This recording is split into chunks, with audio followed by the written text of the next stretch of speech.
talent and felicitation ceremony सुंदरी प्रतियोगिता नथिला तांकरी भीतर जो गुण अच्छी तांकरी भीतर जो कला अच्छी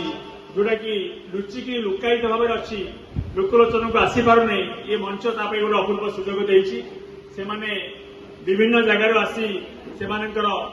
टैलेंट को एठी प्रतिपादित करछंती आउ विभिन्न पर्यायर मूल्यांकन कराई जार प्रथम सार कहते जे क्या 100% मूल्यांकन कर आमर शक्ति जी आमर सामर्थ्य जी आमर बुद्धि जी से भी हिसाब से आम मूल्यांकन करूँ जज थी कंपिटिशन जो होता प्रश्नोत्तर कार्यक्रम आम चलचित्र जगत दुई जन युव प्रतिभा ये अच्छा से जजमेंट देते मूल्यांकन करते रैंप शो को एवं यही तीनोटी जाक जजमेंट को नहीं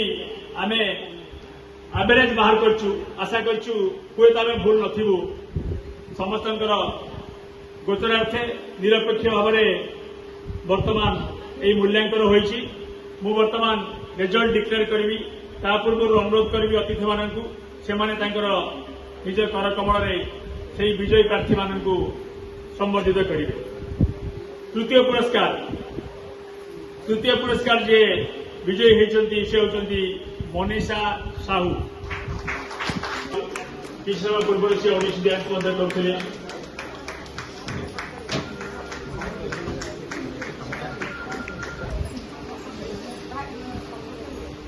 मानपत्र और ट्रॉफी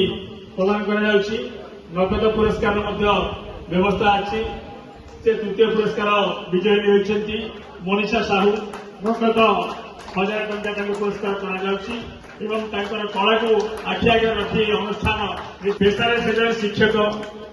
बायोलोजी शिक्षक अच्छा भुवनेश्वर बासिंदा